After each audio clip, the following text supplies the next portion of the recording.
sinasabi, dyan daw po sa Midas Hotel, October 26, sa pagitan po ng alas 10 ng gabi, May oras pa. oo, hanggang alas 12 ng hating gabi, binibriefing daw ho ni dating Senador Sani Trillanes, ito po si Colonel Ruina Garma, Kong. Wala ba kayong CCTV na ipakikita na yung araw na yan, pumasok yung dalawang katauhan na yun sa Midas Hotel? Yun ang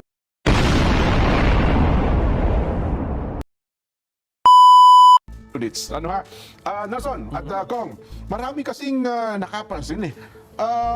Meron daw mga bastos.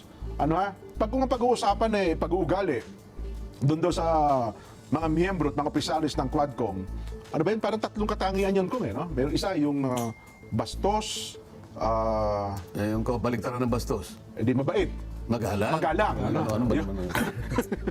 Alam niyo kayo nila. Magalang, nagpampanga yan. Pagka nagdi-discuss tayo, kailangan mabilis kayo. Kasi Yun, gusto kong ipatranslate ka gali. Kasi gusto ko yung pang-unawa talaga. Opo. Kasi layman tayo eh. Kasi ganun, Kung mamaya alam tayo, natin medyo napa-English ng konti, kailangan ma-translate natin kagad. Opo, yan, oo. Ayoko yung maisip nila na kung ano pinagsasabi ng mga kailangan itagalog mo. Oo. Kasi Kung may magalang, ano pa? Yan. Merong bastos, magalang. Ano pa ba yung pangatlo?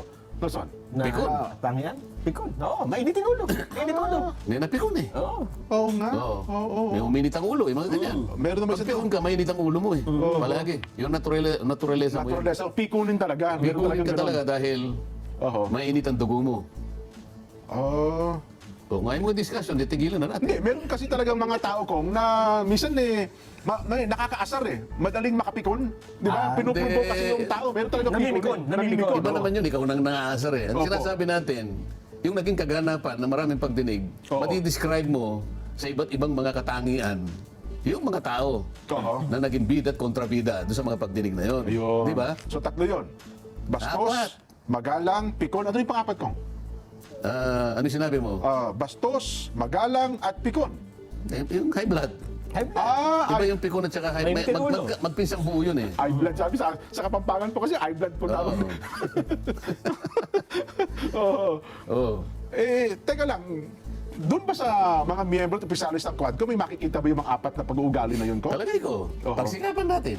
O sige nga po, unahin natin Nelson dyan yung... magaling. Nelson, Analyze ikaw. natin, no? Analyze. Eh, tingnan mo yung avatar mo, Nelson. Yung pagiging magalang muna ko, doon tayo sa positibo muna. Yung magalang. Oh, magalang. Isa lang ang aking ano. Isa lang ang pwede kong mapuntirya. Magalang, oo. Oo. Taga-Pampanga siguro yan. Oo. Kasi magalang pa. Hindi. Oo. Taga Mindanao siya. At taga Mindanao. Pero siya lamang ang kinakitaan ko ng paggalang. Kung taga Mindanao, batang Adjong. Adjong. Hindi. Si Alonto Adjong, Hindi, di ba yun? hindi. Meron pa? Hindi. Oo. Pangulo Duterte. Yun. Si Pangulo Duterte. Bakit ka mo? Oo. Nakita mo ba sa bawat tanong sa kanya? Okay. Sir kanya. Oo nga. Madam, sabi niya. Oo. Hindi na alis sa kanya yung mga salita na yun. Kahit na buwisit na siya. Kahit na pwede niya nang balibagin ng microphone yung isa. Pero sinasabi pa rin niya, Oo. Sir, ha? Pasensya na po kayo, Your Honor. Oo. Tapos nung kamuntik nang magbalibag, alam mo ang ginawa niya? Pasensya na po kayo. Ayun nga. Ayun. Meron ba sa kanila humingi ng pasensya, Jen? Parang wala ako sa kabuuan ng 14 na oras, wala akong maalala. Diyan mo makikita Oo. kung ano ang pagkatao ng dating Pangulo. Kaya kung ang pinag-uusapan natin, mga katangian, kaugalian na nakita natin mismo, Oo. ugaling Pilipino, kung ang pinag-uusapan ay yung paggalang, ito'y nakita ko sa katauhan ng dating Pangulong Duterte. Ganun ba? Ikaw nasa very stressful, nakaupo. Oho. 13, 14 na oras, ihilang ang pahinga. Pinagtulong-tulungan. Opo. Pero magalang pa rin. Pinipinta pa Meron naman. pa nga isang tanong eh. Oo. Hindi, nakalimutan ko siya, nagtatanong na yun eh. Bakit po ka? Ang dami pong napatay. Ang dami po yung inutusan na pumatay. Ang dami po nakalista na talaga pong napatay. Bakit po? Ba't wala man po kahit isa na kaso na naipay laban po sa inyo, Mr. President? Ayun na nga. Alam mo yung sagot niya? Oo. Nakaganon pa yung kamay niya. Oo. Ewan ko po sa inyo, sir. Kaya po dapat sumagot ng tanong nyo. Oo. Isipin mo yung napaka-impertinenting tanong na yun. Oo. Oo nga. Impertinente yung tanong na yun eh. Sa hukuman. Pero nakuha pa niyang, Oo. ewan po sa iyo, sir. Kayo na po makakasagot. Kayo lang po makakasagot yan. Oo. Namumupo pa siya. Napansin niyo ba? Opo. Oo. Samantalang ipinipinta nila sa isip ng tao ko, ang dating Pangulo ay palamura, di ba? Ay nakita na natin kumbaga sa sine, Oo. kumbaga sa Netflix na series din. Opo. Maraming pagkakataon, makikita mo kung consistent ang paggalang. Di ba? Oh. Unang-una pumunta siya ron. Okay. Oho. Una sinabi niya, ayoko na po sana eh. Di ba? Nauna siyang nagsulat, ayaw na eh. Nagbago ang isip, siguro sabi niya, kailangan ipakita ko yung aking buong pusong paggalang rito sa mga taong ito. Kahit na ako'y ginaganito nila, ipakikita ko pa rin na harap ako sa kanila. Yun ang unang-una Ah, na batayan ng paggalang din. Pumunta siya, oho. di ba? Tumugol sa imbitasyon. Ano yung kabaligtaran naman ng kawalan ng paggalang? Ay, di sabi nyo, pagiging bastos. Oo. Masakit yan. O, ikaw naman ang gumawa ng Oo. Yung kabastusan naman. Oh, sino naman yun? Nako, sino nga bang matuturin nating medyo may kabastusan doon? Ikaw na son, baka may maalala ka. Parang ano eh, yung, siyempre, halimbawa, may matanda, di ba? Kausap mo matanda, dapat medyo ano ka, magagalang ka, di ba? Oo. So marami doon din eh. Kausap nila si dating Pangulong Duterte. Pero hindi dapat, di ba, bilang una, dating Pangulo, at meron ding katandaan siya, dapat magalang mong kakausapin. Eh, sino nga? Ang nakita kong isa doon na hindi gumalang sa matanda at sa dating Pangulo, eh si dating Senador Antonio Trillanes. Sa halip na inasarap eh, Oo nga. pinrubog pa nga ang dating Pangulo. Oo. Saka Wala. yung paraan ng pagtatanong niya. Wala ka na, sabi niya. Oo. Oo. O ano ngayon? Sabi mo, wala ka na, sabi niyo doon. Oo. Ito yung dating Pangulo ng Republika ng Pilipinas. Eh. Oo. Kaya nga, Nasa batas. Oo. Na kapag ka naging dating Pangulo, yung kaukulang paggalang, hindi mawawala. Totoo. Kaya may gwardiya yung dating presidente. Eh. Oo. May Di mga ba? may mga PSG. At saka ang balita ko nga, totoo ba? Ewan ko kung mayroon na ata nagbo-move ngayon, ang PMA alumni ay parang balak siyang palisin si Trillanes. Meron Ito ba? ata silang grupo, yung mga general, na mga nagsipagtapos ng PMA, ay parang gusto siyang i-expel sa Philippine Military Academy alumni. So, bahala sila dyan. Yun, hindi natin alam kung tutuloy nila yan. Sana mangyari nga, ano ha? Hindi ko lang alam. Speaking of Trillanes pala, kung may singit ko lang ha, totoo kaya itong nabalitaan natin? Ba kasi pilit po na tumatanggi itong si dating Senador Sani Trillanes na hindi siya nakikialam sa mga iniimbitahan dyan po sa Quadcom. Meron pong nakapagpadala sa atin ng impormasyon. Totoo ba ito na parang meron hong bahid na katotohanan, October 26, dyan po sa Midas Hotel, Kong. Ang Midas Hotel, pag-aari ni Congressman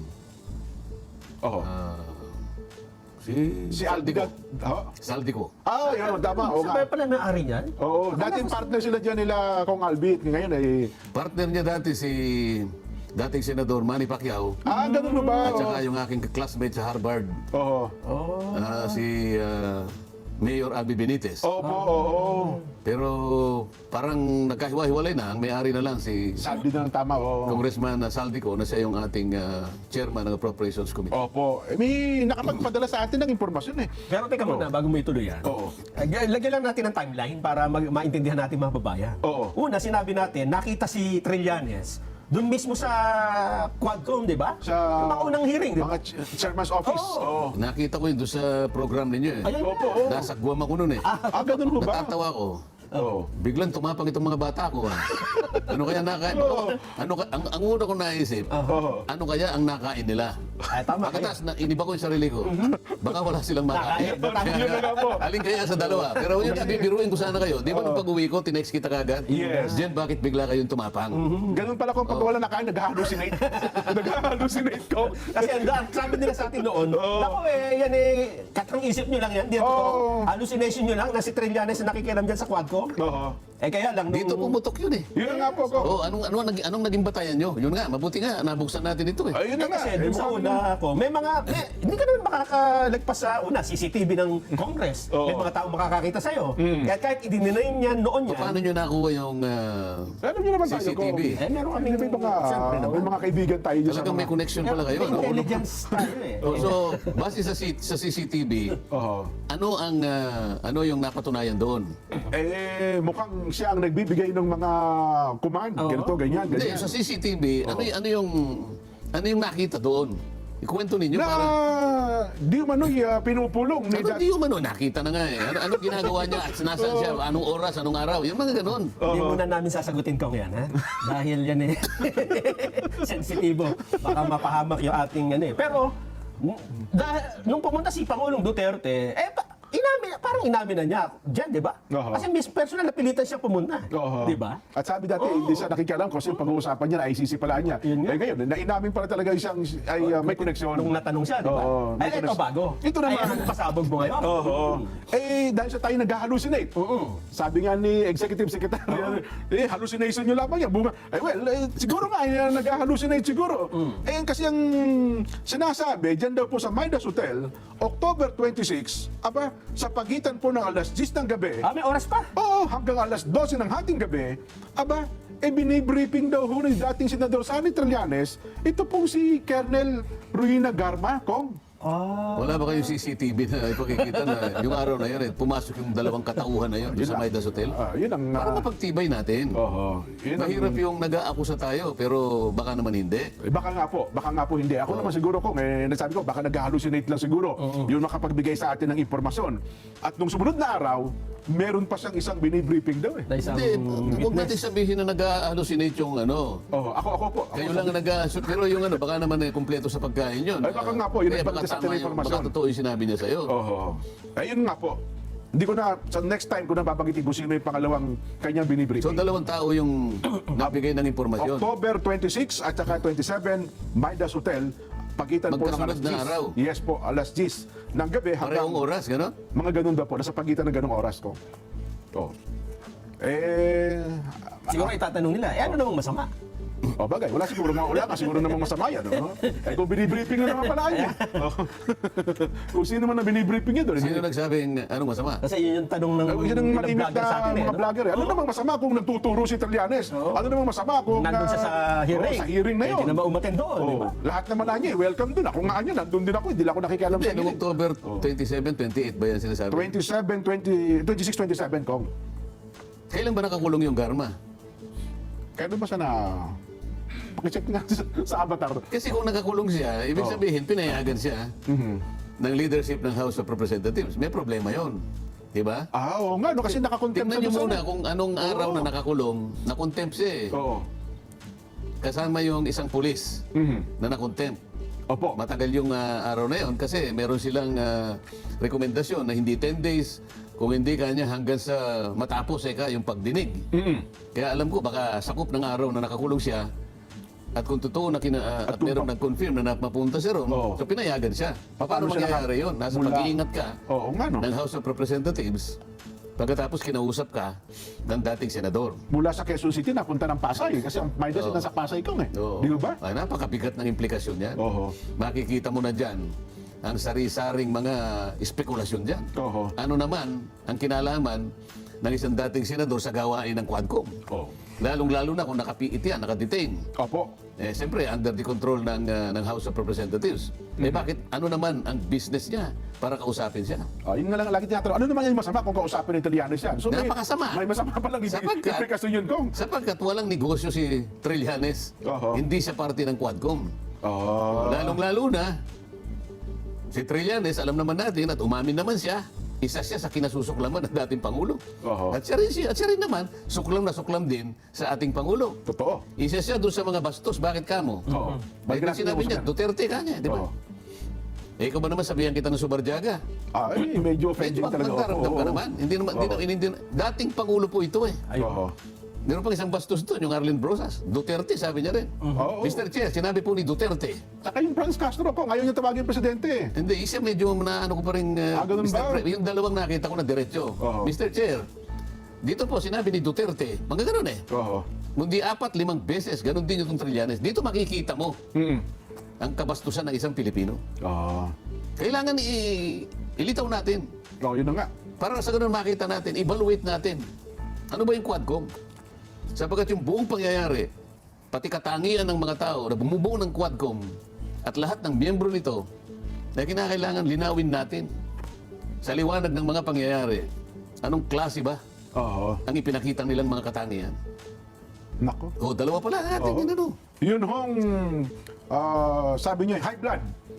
Hindi, meron pa dun sa Pikon. Meron pa ba? Oh, Pikon at saka Pikon high muna blood. tayo. Sige. Pikon muna. Oh. Oh. Yung dating senadora, Ah.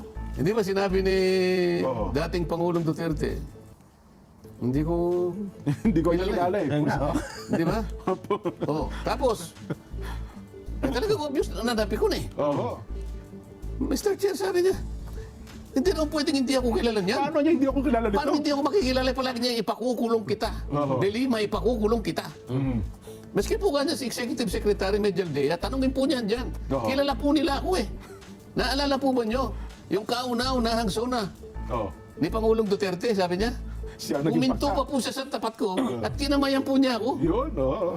Ibig sabihin po, talagang kilala niya ako. Oo. Eh bakit pinangangalantakan pa niya yun? Oo. Eh ang Pangulo siyempre sinabi niya, hindi ko kilala ito eh. Ayun. Pikunan ito eh. Di ba? Nagbago daw kasi ng Hebdo kaya hindi Wala na. pa, pagpalagay na natin. Oo. Pagpalagay na natin. May pabiro lang yung kay Pangulo eh. Bakit ka napikon? Aha. Pagka pikon talo, di ba? Ay, opo. Oo. Kahit sa mga bata, basta pikon, talo yan. Eh kung ako halimbawa, kung talagang, kung hindi ka pikon, Mr. Chair, nakakaawa naman po si dating Pangulong Duterte. Hindi pa naman po siya matandang-matanda. Bakit po nakalimutan niya na ako? Mga ganun dapat ang Ay, tirada tama, mo. tama. Yeah. Pero hindi ka dapat nagpa-apekto. Lumitaw dito. Narina ka ng mga pikon. Napikon talaga siya. Hindi ba? Reyna na to. Kailangan kilalanin mo ako. Ipinipilit niya na, akala ko ba galit na galit ka dyan? Mas mabuti ka, hindi ka na niya kilala eh. Oo nga, tama. Naisip niyo ba? Tayo ina-analyze lang natin. Kung talagang ikaw ay galit ka sa taong ito, mas mabuti pang hindi ka na niya kilala. Ba't ka nagagalit? Ba't ka napipikon nung sinabi niyang hindi kita kilala? Eh, gusto mo palang kilalanin ka man niya? Affected niya, eh, no? Affected ka. Pag Oo. hindi ka pala niya kilala, medyo masakit pa lang loob mo kung hindi ka niya kikilalanin. Ibig sabihin, ang laki ng importansya mo, Ay, pag-importansya mo sa dating Pangulo, Oo. yun ang lumilitaw. Ang liwanag naman ito eh. Oo. Oh, di ba tayo minsan? Opo. Meron tayong ina-analyze dito eh. Nakapagbitaw din ako ng ganun eh. Aha. Sino ba itong dalawang ito? Hindi ko masyadong kilala ito eh. Kung naalala niyo ba yun? Opo, oo. Naalala niyo eh. Oho. Yung isa si Congressman Atrasado. Oo, nung nagtanong kayo doon, no? Yung isa yung artista. Oo nga, oo. Hindi ko kilala itong mga ito eh.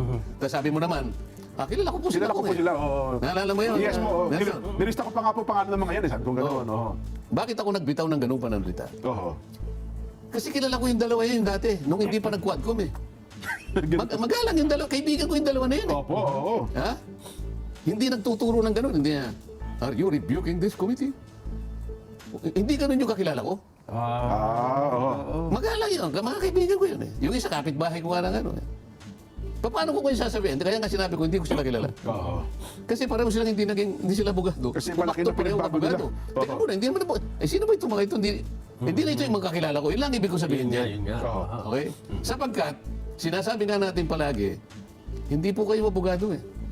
Pero kung magtanong po kayo, kahit na po wala na sa hulog, ipinipilit ninyo eh. Kaya po sa panig po nung nakakaalam ng batas, nakakaawa po kayo eh. Opo. Ito yung punto natin, kaya ako nasabi. Kaya kanina, nung sinasabi dinidiscuss natin, ba't hindi niya ako kilala? Ba't ang sakit ang loob mo? Oo. Gusto mo bang kilalanin ka pa rito eh? Galit na galit ka rito. O ngayon, pansinin mo ngayon, anong klaseng katangian ang ipinakita nila sa buong Pilipinas? Oo. Ayun.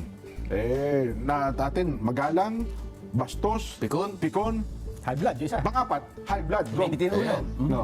O yung kay Vlad, kilala mo naman yun eh. Si Congressman Paduano yan. Kaibigan natin yan. Walang tatalo. Oo. Walang tatalo. Pero ano mo ba yung 14 na oras ko? Ina-expect ko na magtatanong siya, meron siyang line of question. Hindi pala siya nagtanong. Doon ako nasipahan nyo eh. Kasi hinihintay ko yung mga linya ng itatanong ni Kong Karamps. Wala, puro lang pala sa order. Sabi, order. Inabang- Nagpo-point point of of order order. na lang siya eh. Puro Oo. point of order. Ito yung problema natin. Opo. Pag nag-point of order ka, pangkaraniwan, dapat merong mga rules Aha. na nilabag mo. Okay. Kasi raw, sinabi niya, hindi rules ang sinasabi niya eh. Oo. So, pinipilit niya yun. Hanggang doon lang mga kaya niyang gawin. Pinipilit niya na merong nilabag. Sapagkat napatunayan na ganito, bakit iniiba mo? Wala sa hulog talaga yung mga ganun eh. Kasi pagka point of order ko, tatawagin agad siya kasi uunahin siya, di ba? Priority yung point of order Pag eh. nag-point of order ka, ang sasabihin ng chairman, what rule Oho. has been What is the point of violated? order? Opo. oo. What is the point of order? Oo. Kasi it presupposes the violation of the rule. Tama. oo. Ano yun? Wala nang pangkaraniwan. Wala silang sinasabi na rule na na-violate. Eh. O kamukha nung sinasabi ni Congressman Abante. Oho. Ano, pinag-aralan niya si Pangulo. Aba? Oho. Pangulo, kanya, kami po yung nakikiusap, huwag po kayong gagamit ng mga bastos na pananalita na ganito, na bulgar na ganito, ganyan-ganyan. Opo. Sapagkat po hindi namin papayagan yan. Magpo-point of order po ako. Anong basis ng point of order? Halimbawa, di ba, yung Pangulong Duterte, palagi niyang ginagamit yung PI. Yan. Alam na natin yun. Alam na natin Opo. ba? PI, sabi niya. Para sa kanya, bulgar yun. Paano kung halimbawa, nandun ako, o wala lang na gano'n eh. Oho. Nasa dalawang pagdidesisyon ng Korte Suprema, yung PI, hindi isang bulgar, isang pangkaraniwang remark na ginagamit. Oho. Kasi may nagdemanda eh. Ano nag-issue ba sa korte yan? Nag-issue sa Korte. Dinimanda dinimanda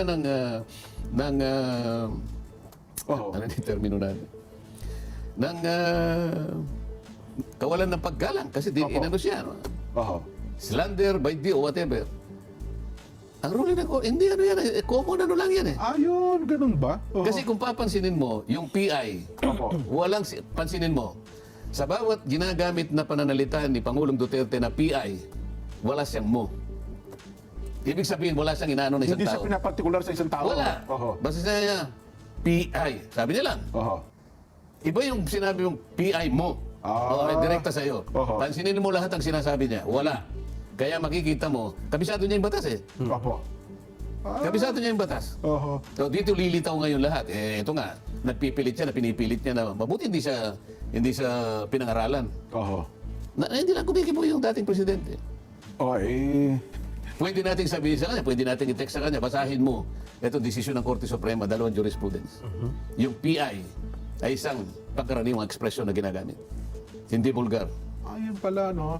Kaya pala sa Senado, hindi sa pinigil. Kasi sabi niya, parang, sabi ang ruling... Una, wala siyang sinabing mo. Oho. Di ba? Oho. Statement I-analyze mo lahat ng mga pinagsasabi niya. Wala Statement of yung facts mo. daw po yun eh, sabi niya. Oo. Kumbaga, yun ang nasabi niya that time, actual, nung nababanggit niya salita na yon. Oh, yun. Oho. Tapos na ba tayo? Hindi ho, meron pa. Uuwi na?